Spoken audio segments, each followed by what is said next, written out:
자, 첫 번째 기사입니다. 줄도산 공포에 떠는 중소기업, 연 5% 이상 이자 내는 중소기업이 확 늘어났다. 그래서 흑자 기업마저 도산의 우려가 있다는 기사가 하나 있고요. 롯데건설 계열사에서 3천억 또 빌렸다. 3주 새 1조를 수혜를 받았다는 기사가 있어서 두 개를 같이 가지고 왔습니다. 자, 먼저 앞에서 보시는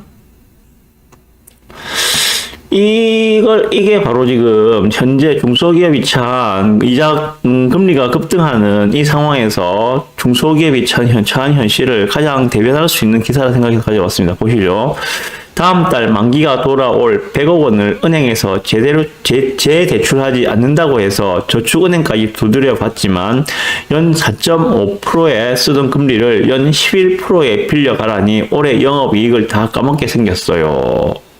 매출 급감으로 휘청거리는 데다 금리 부담까지 현실화되면 말 그대로 중소기업들은 압살을 당할 게 불보듯 뻔하다. 정부나 금융권이 특단의 대책을 내놓지 않는다면 줄부도가 이어질 것으로 보인다 라고 하고 있습니다. 지금 무슨 말인가 하면 중소기업의 기업 대출 금리가 확 올라갔다는 겁니다. 보시죠. 실제로 지금 이게 1년 전에 21년도에 중소기업들이 대출한 금리가 3% 미만인 기업이 전체 기업, 중소기업 중에서 56%, 절반 이상이 3% 미만으로 기업 대출을 받았다는 겁니다. 그런데 1년이 지난 현재 22년 9월 달에는 4에서 5% 정도 되는 이 금리로 기업 대출을 받은 기업이 42%라는 이야기입니다. 완전히 늘어났죠, 그죠? 3% 미만 2%대의 대출을 받다가 지금 그 이자 부담이 2배 이상이 늘어났다. 고 보시면 됩니다. 왜? 갑자기 상승한 기준금리 때문에 급격한 금리 인상이 가계에도 영향을 미치지만은 기업에도 영향을 미치고 있다. 로 해석을 하시면 될 것 같아요. 같이 보실 거. 롯데건설. 계열사에서 3천억을 또 빌려서 결국은 3주 새 1조를 수입받았다고 합니다. 롯데건설은 안 좋은 거 봐요. 지난달 말 7천억 원의 자금을 조달한 롯데건설이 또다시 계열사로부터 3천억 원의 자금을 빌렸다. 3주 만에 총 1조 원 규모의 자금을 수혈한 것이다. 라고 하고 있습니다.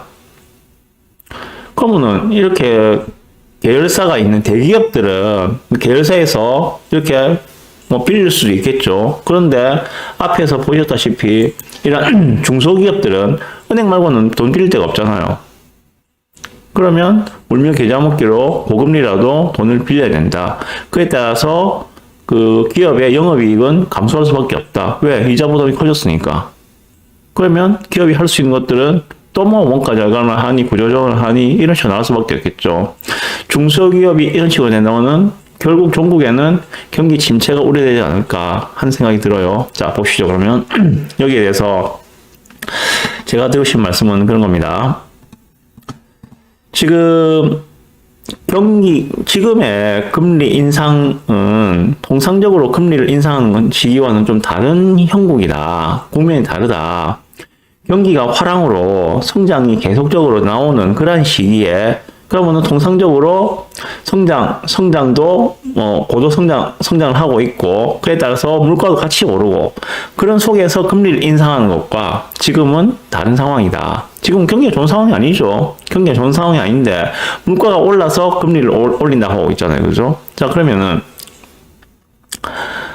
기업 입장에서는 영업이익은 줄어들고 이자 부담이 매우 큰 수준이다. 그럼 대기업은 보셨다시피 그나마 계열사의 손이라도 벌릴 수가 있는데 중소기업은 그 답이 없어서 오히려 2금융권, 3금융권으로까지 내몰리고 있는 수준이다. 그래서 자칫하면 경기 침체로 접어들 수도 있기 때문에 미국이 지금 계속 4연속 자이언트 스텝 0.75%씩 불과 한 6개월 만에 금리를 쫙 올렸었죠. 그죠?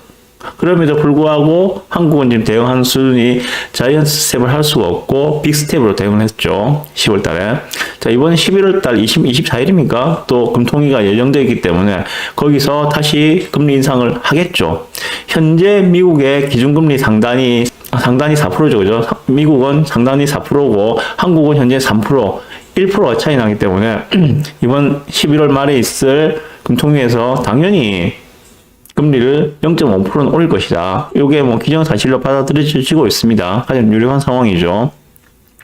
자, 그러면은 올해 뭐 11월 달에 한국의 기준금리가 3.5가 되고 내년에는 뭐 4% 되는 것은 뭐 기정사실로 또 받아들이셔야 되겠죠. 그러면 이렇게 중소기업에서 빌리는 기업 자금 대출도 이자도 당연히 같이 따라 올라가는 현상이 되겠죠. 그러면 기업은 당장에 뭐 비용 절감에 나설 수밖에 없고 가장 손대기 쉬운 게 고용부터 정리를 하는 거겠죠.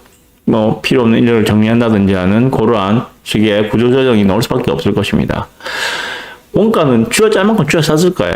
그죠? 그런데 그나마 좀 더 만만한 게 기업 입장에서 보면은 사람 짜는 게 제일 쉽거든요, 솔직히. 그렇기 때문에 기업들이 그렇게 한다고 보통 보면은 다 아시잖아요, 그런 부분들은. 그래서 고용에서도 문제가 생길 수가 있다. 고용에 문제가 생긴다면은 어떤 상황이 생기는가? 결국 실업률이 증가한다는 것이고 그것은 경기 침체로 이어질 것이다. 가장 우려하는 부분들이 그런 거겠죠. 한국은행이나 정부에서 가장 우려하는 부분들이 그런 부분들이겠죠. 미국이 금리를 올리기 때문에 우리도 따라는 가야 돼. 그렇지 않으면은 금리 역전이 지속된다면은 외화가 유출되기 때문에 금리를 갖다가 어느 정도 따라갈 수밖에 없는데 이렇게 급하게 금리를 올리자니 국내 경기 상황도 좋지가 않은데 자칫 잘못하면 경기 침체로 빠질 수도 있을 것 같아. 그 사이에서 어떻게 할 것인가 아마 정말 고민을 많이 하실 거라 생각이 듭니다. 그래서 뭐 좋은 좀 뾰족한 수가 나왔으면 좋겠습니다. 저는 뭐 뾰족한 수를 못 찾겠어요. 어떤 게 정답인지 잘 모르겠는데 아무쪼록 지금 파월 미 연준에서 빨리 좀 금리 인상을 좀 마무리하고 우리나라도 좀 빨리 안정적으로 금리를 찾아 나갔으면 하는 바람을 해보면서 그냥 희망사항만 말씀드리고 여기는 끝낼 것 같습니다. 그래서 좀 기다려봅시다. 금리 인상 미국이 이제 연준에서 12월 달에 다시 또 발표를 하게 되겠죠. 발표를 하게 되면은 뭐 얼마가 될지 모르겠지만은 이번에 12월 달에 다행히 0.5 정도 인상. 그럼 그 전에 0.75로 4연속을 때렸는데 이번에 12월 달에는 0.5로 내려간다면은 금리 인상이 속도가 둔화된다는 시그널로 받아들일 수 있기 때문에 그다음부터는 조금 완화되지 않을까. 금리 인상의 폭이나 속도가 완화되지 않을까. 그러면은 우리나라 입장에서도 좀 더 유리하다 볼 수 있겠습니까만은 하여간에 조금 숨통은 트이지 않을까 하는 생각이 들어요. 네, 그렇게 희망사항을 말씀드리는 걸로